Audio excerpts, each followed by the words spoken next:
Hello everyone, welcome back to my channel. आज का हमारा टॉपिक है ट्रांसफॉर्मिंग प्रिंसिपल। टाइम बिना वेस्ट किए हम आगे बढ़ते हैं। तो ये टॉपिक बहुत ही सिंपल है। सिर्फ इसमें हमें फ्रेडरिक ग्रिफिथ साइंटिस्ट के बारे में जानने की उन्होंने क्या किया था to prove the genetic material. Okay, लिखा हुआ है कि इन 1920 मैं फोकस करती हूँ। ओके, लिखा हुआ है कि in 1928 Frederick Griffith in a series of experiments with streptococcus pneumonia, जो कि एक बैक्टीरिया था, निमोनिया कॉज करता था, witnessed of miraculous transformation in the bacteria during course of his experiment. A living organism. Okay, इसमें क्या है कि इसमें ये लिखा हुआ है कि जो साइंटिस्ट थे फ्रेडरिक, उन्होंने एक एक्सपेरिमेंट किया एक लिविंग ऑर्गेनिज्म, जिसमें उन्होंने उसका फिज़िकल फॉर्म जो है चेंज किया। मतलब कहने का क्या है कि स्ट्रेप्टोकोकस निमोनिया बैक्टीरिया उन्होंने कल्चर पेपर पे ग्रो करा, तो उन्होंने देखा कि कुछ जो हैं वो स्मूथ और साइनी कॉलोनीज प्रोड्यूस कर रही हैं और जो कुछ हैं वो रफ़ कॉलोनीज प्रोड्यूस कर रही हैं। ये इसलिए ऐसा क्यों? This is because the S strain bacteria have a mucus coat while R strain doesn't. हमें सबको पता ही है कि जो एस स्ट्रेन बैक्टीरिया होता है उसमें म्यूकस की कोट होती है, दैट्स वाई वो वायरुलेंट होता है और बैक्टीरिया डिसीज़ कॉज करते हैं निमोनिया।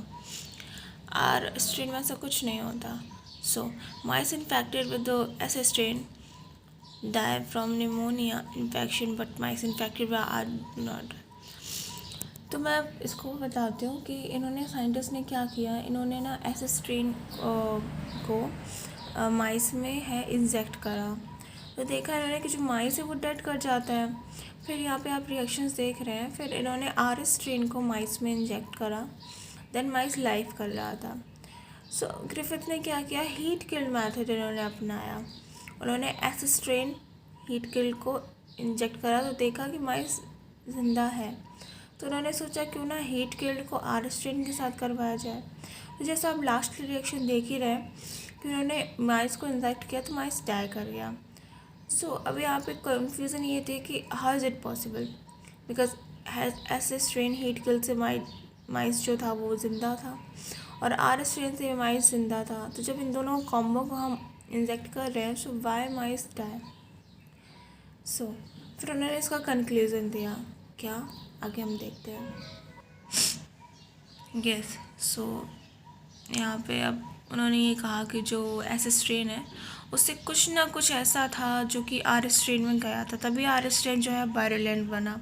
बिकॉज वो पहले वायरुलेंट नहीं था, उसमें कोई म्यूकस कोट नहीं थी। तो he concluded that the R strain bacteria had somehow been transformed by the heat-killed S strain bacteria. Some transform principle transferred from the heat-killed S strain had enabled the R strain to synthesize a smooth polysaccharide coat and become a virulent. This must be due to transfer of the genetic material. However, the biochemical nature of genetic material wasn't defined from his experiments. कहने का मतलब क्या है, उन्होंने यही कहा कि S strain से हीट के एस स्ट्रेन से कुछ ट्रांसफॉर्म हुआ, कुछ जेनेटिक मटेरियल है जो कि ट्रांसफॉर्म हुआ आर स्ट्रेन को, लाइक ट्रांसफॉर्मिंग प्रिंसिपल। तभी आर स्ट्रेन जो है वो स्मूथ पॉलीसैचराइड कोट को सिंथेसाइज कर पाया और वायरुलेंट भी बना और निमोनिया माइस में कॉज करी। तो फिर फ्रेडरिक के ही ऑब्जर्वेशंस को देखते हुए बायोकेमिकल नेचर आया ट्रांसफॉर्मिंग प्रिंसिपल का, जिसमें साइंटिस्ट आप देख ही सकते हैं, ऑसवाल्ड अवेरी, कॉलिन मैक्लिओड एंड मैक्लिन मैककार्टी।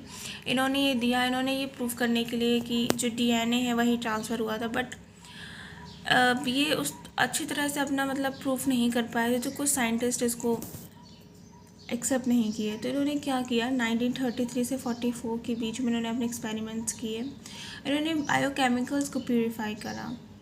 कैसे? प्रोटीन्स, डीएनए, आरएनए, इनको प्यूरिफाइड करा हीट किल्ड एस स्ट्रेन से, सिर्फ और सिर्फ ये देखने के लिए कि ऐसा क्या था जो R strain, live R strain में ट्रांसफॉर्म हुआ एस सेल्स। तो उन्होंने देखा कि एस बैक्टीरिया जो है वो आर बैक्टीरिया को डीएनए जो है, मतलब सिर्फ अकेला DNA, not protein, not RNA, only DNA जो है ट्रांसफॉर्म हुआ एस स्ट्रेन से आर स्ट्रेन में। I mean okay. So they also discover that, उन्होंने ये भी डिस्कवर किया कि प्रोटीन डाइजेस्टिंग एंजाइम प्रोटीएज होता है, आरएनए डाइजेस्टिंग एंजाइम आरएनएज, और ये अफेक्ट नहीं करते हैं ट्रांसफॉर्मेशन में। अगर ये ट्रांसफॉर्म हो रहे हैं तो ये अफेक्ट नहीं करेंगे। So the transforming substance was not a protein और RNA. Digestion with DNA did inhibit transformation, suggesting that the DNA caused the transformation they concluded. That mean ये है कि इन्होंने कहा, इन्होंने डायरेक्टली सिर्फ बायोकेमिकल्स को प्यूरिफाई करके ये बोला कि डीएनए और आरएनए प्रोटीन्स तीन है हमारे पास बायोकेमिकल, प्रोटीन और आरएनए जो कि डाइजेस्टिंग एंजाइम है प्रोटीएज और आरएनएज, ट्रांसफॉर्मेशन में ये अफेक्ट नहीं करेंगे। सो यहाँ पर सिर्फ डीएनए ही बचता है, और उन्होंने कहा कि एस सेल से सिर्फ डीएनए ही है जो कि ट्रांसफॉर्म हुआ आर सेल में। सो आई थिंक इट्स सफिशिएंट। अगर समझ में आया तो please like and subscribe. Thank you.